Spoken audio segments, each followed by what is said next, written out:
आपल्याला ह्याला लागल नाही. हा, यातली थोडीशी एक चमचाभर आपण आमटीला काढूया. म्हणजे आमच्याकडे ना जेव्हा ती आमटी करतो ना आपण, याची कटाची आमटी करतो ना, तर त्याच्यामध्ये यातली थोडीशी डाळ ही आम्ही बारीक करून टाकतो की त्याला जरासा दाटपणा पण येतो आणि चव पण लागते. मग आता ही थोडीशी निचळू द्या, थंड होऊ द्या. थोडी काढी काढ जरा, बस. बस. डाळ निथळते तोपर्यंत आई आपण आमटी करून घेऊ, आहे ना. तर आमटीसाठी इथं मी खोबरं घेतलंय, आलं, लसूण आणि जिरं, कोथिंबीर हे भाजून घेतलंय तेलामध्ये. एक छोटा कांदा आणि एक टोमॅटो. आता आपण हे मिक्सर मधनं बारीक करून घेऊ.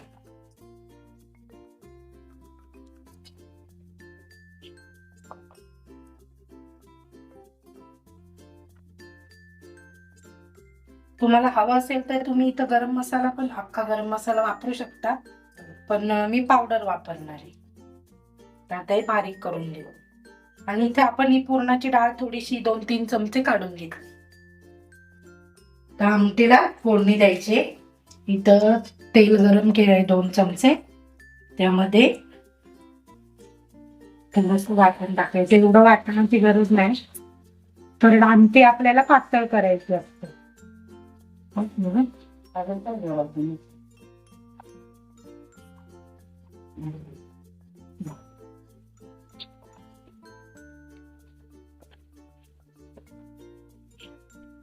तेल सुटेपर्यंत थोडस परतून घेऊ.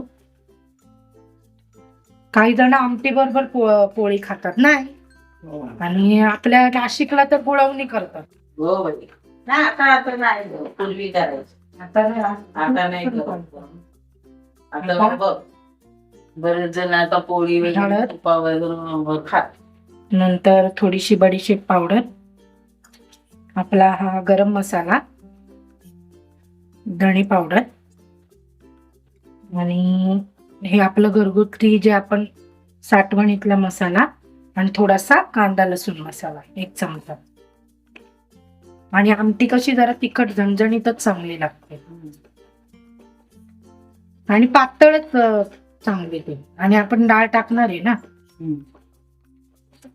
तर हे वाटण चांगलं परतलंय. तर आपण याच्यामध्ये जो कट काढून ठेवलेला तो कट टाकू. माझी आजी तर यामध्ये पुरण, जे आपण वाटून ठेवलेलं पुरण असतं ना, ते थोडस पुरण पण घालायची, मला वाटतं 1-2 चमचा. आता ही डाळ घाल, थोडस केलं ना म्हणजे ती डाळ मिक्स होते.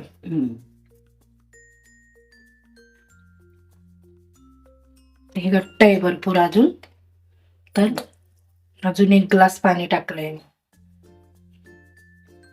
अजून पण पातळ करू शकतो आपण,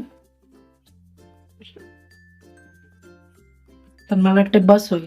नको, बस. लागलं तर मग टाकता येईल नंतर परत गरम पाणी करून. त्यातून जराशी बारीक चिरून कोथिंबीर टाकायची. हा, झाली आपली आमटी तयार. ही आमटी ना शिळी झाली ना जास्त, दुसऱ्या दिवशी जास्त छान लागतं. लय भारी लागते.